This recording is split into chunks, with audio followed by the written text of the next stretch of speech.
जय गणपति जगवंदन शंकर सुमन भवानी नंदन सिद्धि सदन गजा पदन विनायक कृपा सिंधु सुंदर सबलायक मोदक प्रिय मुद मंगल दाता विद्यावारिधि बुद्धि विधाता मांगहि तुलसीदास कर जोड़े बसहि राम सिया मानस मोरे गाय गणपति जगवंदन शंकर सुमन भवानी नंदन मांगहि हरि ओम कर जोरे बसु हरि प्रभु सदा हरि मंदिर मोरे गाय गणपति जगवंदन शंकर सुमन भवानी गणेश भगवान की जय। तो इस भजन के साथ ही मैं शुरू करता हूँ। गणेश जी की कथा बहुत लंबी है, ध्यान देकर सुनना।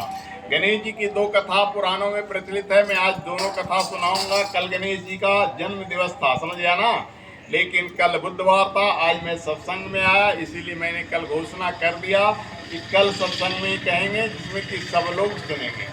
तो आइए गणेश जी की उत्पत्ति की कथा सुने। गणेश जी की माँ थी कौन? पार्वती। और पिताजी शंकर जी। तो गणेश जी सिर्फ माँ की संतान है। दुनिया की सारी संतान माँ पिता के दोनों के संयोग से होता है। अब आपको अचंबा लगेगा, गणेश जी सिर्फ माँ की संतान। गणेश जी को उमानंदन कहा जाता है, उमा नाम पार्वती के है। गणेश जी को गौरी पुत्र कहा जाता है, गौरी नाम पार्वती का है। तो कैसे जन्मे गणेश जी, जानिए। गणेश जी का जन्म माँ पार्वती यानी शक्ति की शक्ति से उत्पन्न हुआ। कहते हैं कि जब पार्वती मैया का विवाह हो गया और वो कैलाश गई, तो कैलाश में कोई घर नहीं था। वो हिमालय की बेटी थी, घर महल में रहती थी, लेकिन कैलाश में गुफा था। गुफा कहते हैं पहाड़ों के जो खो होता है ना, उसको गुफा कहते हैं। मैया पहाड़ की गुफा में रहती थी। कभी पहाड़ पर कैलाश पर भगवान भोलेनाथ ऐसे ध्यान करते थे तो मैया उनकी पूजा करती थी और उनकी सेवा करती थी। कैलाश पर एक सुंदर सा सरोवर था जहां माता स्नान करती थी। चारों बगल पहाड़ियों से घिरा हुआ था। आगे द्वार पर एक गुफा था। भोले बाबा जब न तब पहुंच जाते थे सरोवर में। भोले बाबा सदा मस्त रहने वाले थे, इसलिए अचानक पहुंच जाते थे। तो पार्वती उनकी पत्नी थी। सिर्फ पार्वती स्नान करती तो कोई प्रॉब्लम नहीं था, कोई दिक्कत नहीं था। पार्वती के साथ उस सरोवर में पार्वती की सखियां भी नहाती थी। तो उन्होंने कहा, देखो तुम्हारा पति जब ने तब आ जाता है, कोई उपाय करो। जो हम लोग नहाते हैं तो यहाँ किसी पुरुष का प्रवेश नहीं होना चाहिए। माता ने कहा ठीक है। शंकर जी से बोले। शंकर जी ने बहुत सारा गन को फिट किया। सब तो गन शंकर जी का था। शंकर जी जब आते तो कोई गन कुछ नहीं बोलता, क्योंकि सारा के सर शिव गन पे है ना। फिर वही बात, फिर सहेलियां कही कि अब भी तो यही बात है, तुम्हारा कोई अपना आदमी होना चाहिए, जो तुम्हारा निजी आदमी होना चाहिए, इसमें सिर्फ तुम्हारा ही अधिकार हो। इसलिए पार्वती कोई ऐसा उपाय करो। तो माता पार्वती, स्त्रियां जब भी नहाती है, पुरुष को भी नहाते हैं, तो ऐसे देखते हो ना, मैल छुड़ाता है ना ऐसे ऐसे पैर में, तो ऐसे जो मैल छुड़ाता है उसको ऐसे उपटन से नहाती थी। उपटन में क्या रहता है? हल्दी रहता है, गेहूं या चावल का आटा रहता है। तो सारी मैल के साथ उन सारी को ली और अभिमंत्रित कर हो सकती थी एक छोटा सा बच्चा बना दी, और बच्चा को एक मुसल दे दी। मुसलमानी डंडा, गणेश जी के हाथ में देखते हो ना, वो एक डंडा दे दी। या बोले कि अंदर किसी को मत आने देना। बोले ठीक है माता।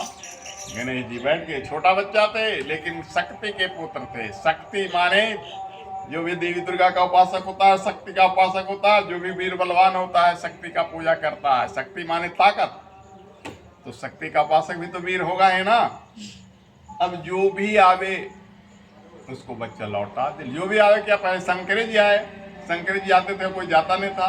बच्चा लड़ गया। शंकर जी सोचे छोटा बच्चा दुर्मुहा से हम क्या लड़े, भेजे वीरभद्र को, भेजे नंदी को, बचवा सबको पछाड़ दिया। ऐसे शंकर जी तो भगवान थे ना, सब कुछ जान रहे थे, इसलिए अपनी ज्ञान का घमंड भी चूर करना चाह रहे थे कि नंदी और वीरभद्र को देख लेते हैं कि क्या कितना ताकत है इस बच्चे के साथ। वो अपनी पुत्र की महत्ता भी बताना चाह रहे थे, इस कारण से अपने समस्त गणों को भेजे। अंत में फिर भोले बाबा आए, और भोले बाबा तो भोले बाबा हैं, उनके साथ ही बच्चा भिड़ गया। उन्होंने त्रिशूल उठाया और उसका मस्तक काट दिया। अब मस्तक काट दिया तो फिर जब पार्वती आते हैं, खून की धारा बहती देखती है तो पूरा क्रोध में माता शक्ति जब आ गई तो पूरा धरती जो है ना कांपने लगा, डगमगाने लगा। अब सबके सब सारे देवता स्तब्ध हैं, ये क्या हुआ? प्रलय जैसी स्थिति उत्पन्न होगी, पूरा भूकंप जैसे होता है ना, पर्वत धरती सब कांपने लगे। बोले माता गुस्सा कम करो, माता गुस्सा कम करो। माता तो सुन रही नहीं थी। तो भोले बाबा ने कहे कि ठीक है, कोई उपाय तो करो। उपाय देवगणों ने सम्मति किया कि जाओ उत्तर दिशा में जो जीव मिलेगा उसका पहले मस्तक ले आओ, लगा तो विष्णु जी गए अपना चक्र सुदर्शन को लेकर, और एक हथनी का दूध, एक हाथी का बच्चा जो है ना पी रहा था, उसी को ले आए और वहां पर जोड़ दिए। तब से गणेश जी क्या हो गए? गजानन। बोले गणेश भगवान की जय। और एक कथा है। अब दूसरी कथा सुनिए। गणेश जी की दो कथा है। एक कथा ऐसे हुई, एक छोटा सा भजन गा लो, भजन गाने से शक्ति आ जाती है, उमंग आ जाती है, तराने आ जाते हैं, कथा में लोग खूब जाता है।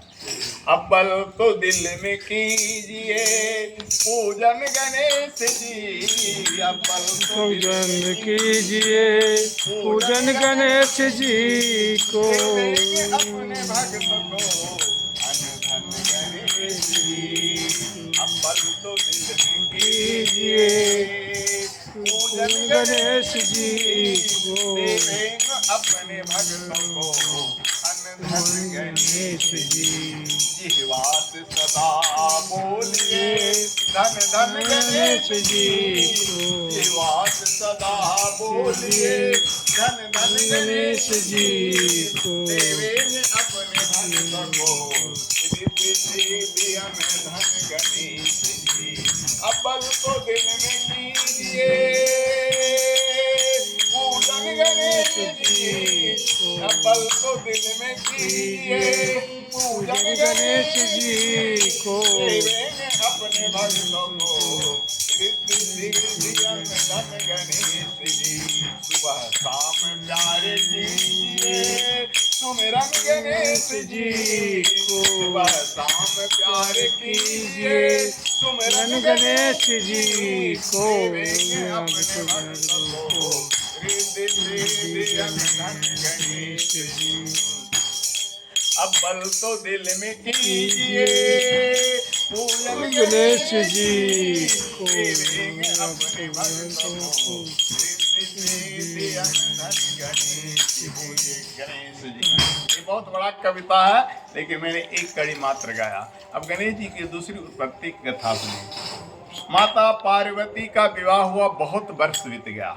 लड़कियों की जब विवाह हो जाती है तो उसको सबसे पहला शौक क्या होता है? माँ बनना, कि बेटा हो। लेकिन बहुत वर्ष बीत गया, माता पार्वती को पुत्र नहीं हुआ। सभी ब्राह्मणों से पूछा तो ब्राह्मणों ने बताया पुण्य का व्रत करो। कौन व्रत? पुण्य का व्रत करो, इससे तुम्हें संतान होगा। माता पार्वती ने पुण्य का व्रत किया। पुण्य के व्रत में ब्राह्मणों को भरपूर दान दक्षिणा दिया, लेकिन उसमें पंडित जी थे नारद जी। नारद जी आए तो बोले मुझे, मेन पंडित जो चीफ पंडित है होता है ना, बोले कि माता मुझे मुंह मांगा दान दो, जो मांगो सो दो, तो तुम्हारा मन चाहा संतान होगा। बोले नारद जी से मांगो। तो नारद जी ने कहा हमको भोले बाबा कर दी दो। बोले वाह गुरु जी, तुम तो हमारा पति को मांग लिया, हमको संतान होगा कहाँ से? पत्नी को संतान किससे होता है? पति से होता है। अब तो भोले बाबा को मांग लिया संतान, लेकिन माता आपने संकल्प कर लिया। दक्षिणा जब दिया जाता है तो पंडित जी हाथ में अक्षत फूल कसेली लेके संकल्प करवाते हैं। अब तो आपको भोले बाबा को देना ही होगा। माता पार्वती दे दिए कि ब्राह्मण को संकल्प। प्राचीन युग में लोग बदलता नहीं था, आज के पंडित जी मांगे तो बदल जाते हैं हम लोग ना, लेकिन बदलता नहीं था, दे दिए। उसके बाद बोले कि कोई तो उपाय कहो जिससे हम भोले बाबा को वापस ले लें, इसकी जगह पर सोना चांदी हीरा जवाहरात जितना चाहो ले लो नारद जी, कुछ तो सोना चांदी हीरा जवाहरात जो भी माता के पास था धन दौलत, वो सब के सब माता ने लगा दिया। लेकिन भोले बाबा उस धन के आगे झुके नहीं।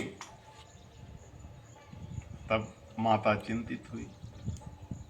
तब नारद जी बोले बेलपत्र लाओ, और एक तराजू पर बेलपत्र रखो और एक तराजू पर भोले बाबा को रखो।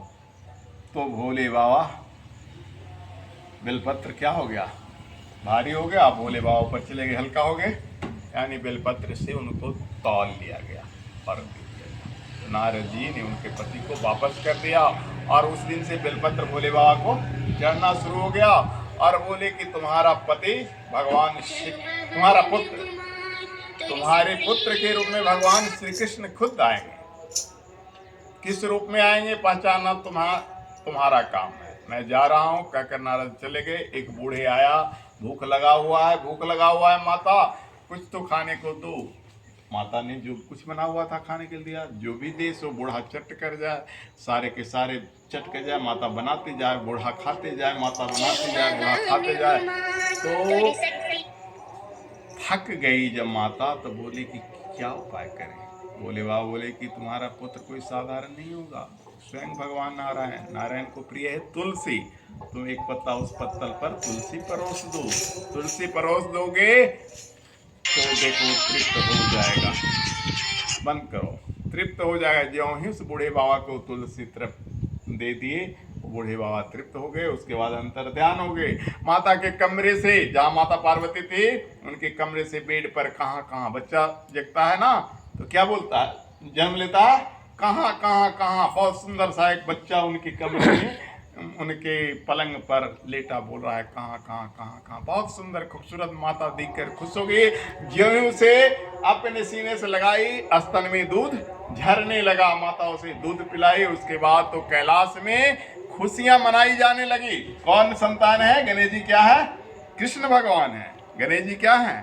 कृष्ण का अवतार है। अब देखिए गणेश जी फिर इसमें भी गजानन बनते हैं। इस कहानी को गौर से सुनिए। पूरे देवलोक में शोर हो गया। शिव शंकर को बच्चा हुआ, माता पार्वती को लड़का हुआ। बहुत ही सुंदर लड़का, ऐसा लड़का पूरे 14 लोक में कोई नहीं है। समझ गया ना? पूरे भूमंडल ही नहीं, नवमंडल, आकाश, वैकुंठ, कहीं भी ऐसा लड़का नहीं है। सारे देवता देखने के लिए आने लगे। सारे देवता देखने के लिए आने लगे ना, तो उसमें एक देवता नहीं आया। तो कौन देवता थे मालूम है? शनि देवता। और माता पार्वती को गुस्सा आया। बोले कि शनि आपका भक्त है भोलेनाथ, लेकिन कितना जरंत है। अध्यात्म लोग कहते हैं ना, जो नहीं आता उसको क्या कहते हैं? जरन, जलनशील, जलने वाला। शनि कितना जरंत है देखो। हमारा बेटा को नहीं देखने के आया, हमें बेटा हुआ नहीं देखने के लिए आया। माता पार्वती क्या कहानी था नहीं जानती थी। शनि को पैगाम भेजे भोले बाबा कि शनि देखने के लिए क्यों नहीं आया। शनि बेचारा गुरु की आज्ञा से डरते पहुंचा। एक कोने में बैठ गया, लेकिन नजर उठाकर नहीं देखा नीचे नजर। वहां भी माता पार्वती, औरतों में एक आदत होती है कि किसी पर टोना कसना, कटाक्ष कसना, है ना। देखो भोले बाबा कहते हो हमारा सबसे प्रिय शनि है, मेरा बेटा से जलता है। पूरे लोक में 14 भुवन में इतना सुंदर कोई लड़का नहीं हुआ। शनि जलता है। काहे शनि जलता है? शनि क्या है? लंगड़ा है ना। शनि भटक से चलते हैं शनि देवता। शनि इसीलिए जलता है। अब इतना सुनना, औरत का सब कुछ बर्दाश्त होगा, लेकिन कटाक्ष किसी को बर्दाश्त नहीं होता है। शनि ने ऐसे थोड़ा सा ऐसे किया, हल्का सा ऐसे किया कि उसका गर्दन बच्चे का कट के फेंका गया। शनि को देखने से ही वो गर्दन अलग हो गया। कुछ लोग कहते हैं कट गया, कुछ लोग कहते हैं जल गया। अब तो हाहाकार मच गया। माता पार्वती को गुस्सा आया और पूरा पृथ्वी को उलटने की ताकत उनमें थी। तो पृथ्वी कांपने लगी, पहाड़ हिलने डुलने लगे, शनिदेव उनके चरणों में पड़ गए, बोले रक्ष रक्ष जगन माता अपराध क्षमस्व में शिशु नाम अपराधी न कुतो माता ही कुप्यते। हे माता मेरी अपराध को रक्षा करो और मेरी कहानी जान लो, मैं तो इसीलिए नहीं आ रहा था। क्या कहानी तुम्हारी है? तो माँ मैं भोले बाबा का भक्त हूँ। एक दिन मेरी पत्नी मेरे पास ऋतुदान के लिए आए। ऋतुदान कहते हैं पंचम दिन पत्नी को पति से जो संपर्क किया जाता है। 5 दिन स्नान के बाद पति का धर्म है पत्नी को संतुष्ट करना। जो पति पत्नी को संतुष्ट नहीं करता है वो अगले जन्म में हिजड़ा नपुंसक होता है, और नहीं तो कोई न कोई कष्ट पाता है। इसलिए 5वें दिन जिसने भी शादी विवाह किया पत्नी को ऋतुदान देना है। लेकिन भोले बाबा को भक्त थे, समाधि में थे, कुछ नहीं सुन रहे थे। पत्नी ने उनको श्राप दिया, शनि तुम हमेशा पूजा में रहते हो, जिस समय आँख खोलोगे जो जिसे भी देखोगे जलते जाएगा, जो जिसे भी देखोगे वो जल जाएगा। ये पत्नी का श्राप है। कहते हैं माँ को कितना कष्ट दो लेकिन माँ का श्राप नहीं लगेगा। पत्नी को हल्का सा भी कष्ट दो पत्नी का श्राप लगेगा। जिसने भी शादी करके पत्नी को त्यागा है वो कभी सुखी नहीं रहा है, पत्नी का श्राप उसे लगा है। वही शनि को श्राप लगा, जिसके कारण से गणेश जैसे महान देवता जो कृष्ण के अवतार थे उनका भी अलग हो गया। अब इसके बाद आगे की कथा उसी प्रकार से है जैसे पहली कथा में कहे। सारे देवता आए, विष्णु जी आए, चक्र से हाथी का वो बच्चे का धड़ सर लाए और उस पर लगा दिए। सारी कथा बिल्कुल वैसे ही है। उसके बाद फिर गणेश जी क्या बन गए? गजानन बन गए। बोलिए गणेश भगवान की जय। और तीसरी बात और भी सुन लो। ये तो गणेश जी की उत्पत्ति की कथा हो गई। एक जानने की बहुत जरूरी बात है, गणेश जी की पूजा सबसे पहले क्यों होती है? गणेश जी अपनी माँ के परम भक्त हैं, समझिए ना।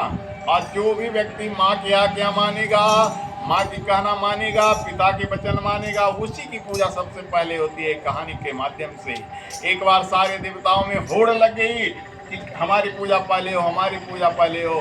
देवताओं को कहा गया कि जो पृथ्वी की परिक्रमा करके सबसे पहले आ जाएगा उसी की पूजा पहले होगी।